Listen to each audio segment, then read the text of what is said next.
Hey guys, it is Nick here with another Nick's Topics Dragon Ball What If topic video for today. And today we are getting into part 12 of my first Dragon Ball What If topic on this channel. And that one is, what if Hercule, the world martial arts champion and savior of the world whenever he saved everyone against the threat of Boo and Goku with the Spirit Bomb, what if he was a Z fighter? Now, how would this work, you might ask? Well, simple. Minor change, in fact. Instead of going to the Satan Dojo in the early days of Dragon Ball and becoming the world martial arts champion like he did, I instead took the route of making him go with Goku and Bulma on their ways to get the Dragon Balls and become lifelong friends with Goku. Simple minor change. Okay? And also mastering all of his trademark moves a lot sooner than the original. Also, learning the Wolfang Fist from Yamcha and the Kamehameha from Goku. Another notable thing here is Kid Gohan and Videl actually meet a lot sooner. Now, they have a friendship as of this point. They're not all kissy, well, they're just kids. But their relationship is going to spark a lot sooner if you couldn't already tell. And that's going to mean a lot in the upcoming parts. Also, on the journey to King Kai, because it still happens, watch previous parts if you don't understand why, Hercule learns the Kaioken alongside Goku, using it pretty much just as effectively as him. More effectively than the normal humans even, because they still learn the Kaioken, but they're all behind. Hercule and Goku, besides Vegeta, are the strongest by this point. Now, Krillin, Yamcha, and Tien all learn the Kaioken, because of course they would. And Goku masters the 20 times Kaioken around the point where Frieza and his minions come to Earth. I think that's where I put that. But anyways, to recap the last part, Vegeta had just teamed up with the Z Fighters after killing Kui and Zarbon and saying that he was never aligned with them and he wanted to just kill Frieza. And he mentions the legendary Super Saiyan and how he's going to become it if they want to defeat Frieza. So the training begins with all that stuff, and Vegeta and Bulma, I feel, with Bulma still being a part of the group and being around and stuff like that, I feel that Vegeta and Bulma would get hitched up around this point in the story, because it's pretty much a bound to happen sort of deal. So that means Kid Trunks is actually born a lot earlier here. And that's also going to mean a lot too. But if you think that that's going to mean stuff in the keens of future Trunks, I'm going to explain more on that here soon. Anyways, Vegeta does get access to the Super Saiyan transformation, but he only basically got into like the beginning stages of it because he was just trying to get it over with and get the transformation. Pretty much. Anyways, Frieza's forces, when they get to Earth, Frieza, the Ginyu Force, stuff like that, when they get to Earth, they are instantly decimated by everyone in the team, Vegeta included. And with a single Super Saiyan Gallic gun from the Prince, Frieza's done in his first form. He doesn't even get the chance to transform. Afterwards, Vegeta then loudly proclaims his victory, and how he is the number one, and that he finally got his best over Frieza, and that everyone should be thanking him, because if it weren't for him teaming up with them, Frieza might have killed them all. Basically just bragging a lot, you know, typical Vegeta stuff. But afterwards, Goku's just smiling, and Vegeta is puzzled by this. Goku then proudly shows off his own Super Saiyan transformation and reveals to Vegeta that he had unlocked it before him in secret because he didn't want Vegeta stealing the gains just to defeat Frieza.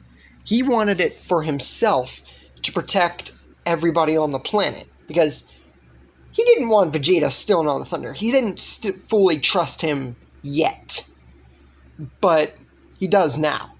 And then, as an added bonus, he also tells Vegeta that he's gotten Gohan on the beginning stages of unlocking the transformation himself, because Gohan, of course, would be on those routes. So Gohan doesn't have it yet, but he's very close to getting it.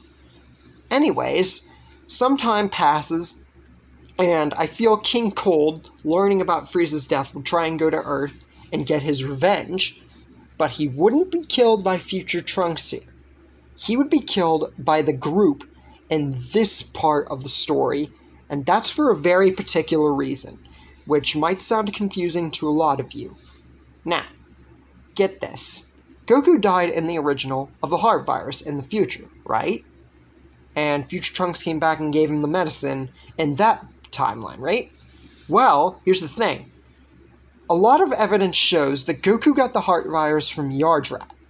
And considering the fact that he never went to Yardrat or anything like that, never went to space, he wouldn't get the heart virus. So the future androids, albeit stronger, they would still be defeated. And they're going to be defeated in a similar way to how I'm going to make this story happen in this timeline. And you'll understand more why I didn't include future people here soon.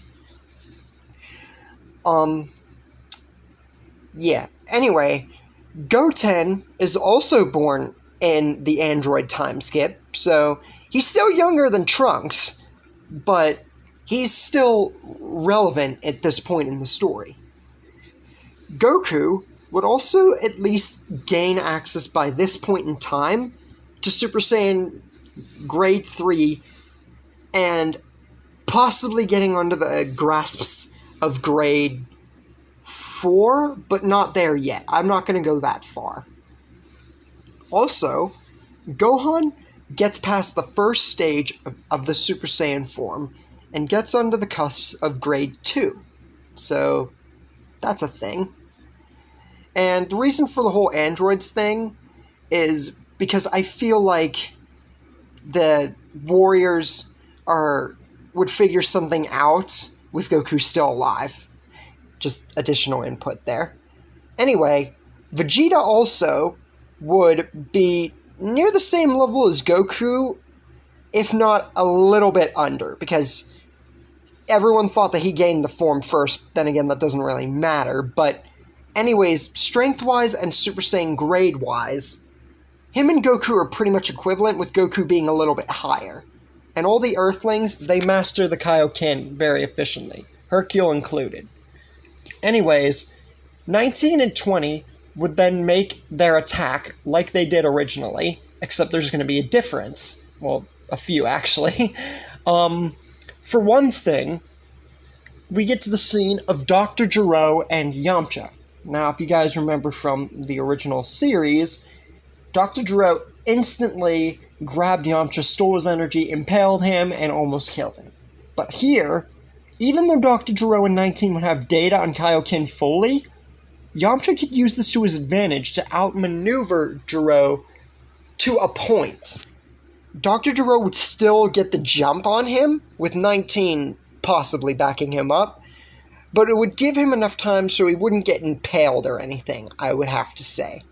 So, the whole encounter and the reveal of 19 and 20 in the Wasteland would still go per normal, except with extra people being there, and the group being stronger than before.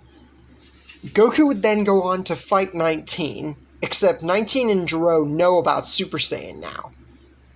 And while Goku fights 19, with Hercule backing him up, obviously, everyone else fights off Dr. Gero.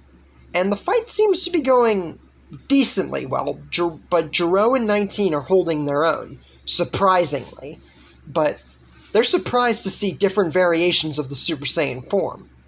What's most surprising to the group, albeit except Yamcha, is the fact that 19 and Gero can absorb energy, seeing it from 19 absorbing Goku's Kamehameha wave. Hercule seeing this, and Yamcha also as a key witness to when he had his energy sucked from Gero, they both immediately yell out to everyone in the group, especially Goku, that they need to aim for the arms of the androids, and that's their primary goal. Gero gets his arm sliced clean off and tossed like a rag doll, while 19 gets both of his arms sliced off, and everyone kills him beforehand.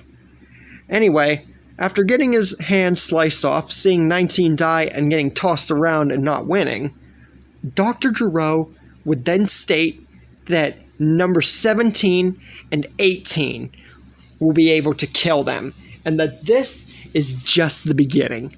The group should have never chose to fight him. They just picked a losing battle. He then blares the area in a pink energy blast and escapes, with Bulma conveying on the scene and her revealing that that old man is Dr. Gero, and learning the location of Dr. Gero's lab. But unfortunately, by the time they get there, they're too late.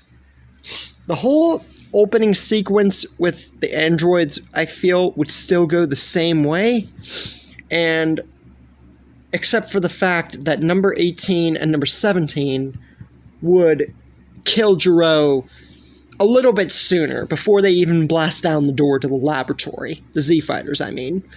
So 16 would actually be awakened in the lab, instead of before the lab was destroyed. And right after he's awakened, he sees Goku and pushes him out of the lab with an extreme force of ki.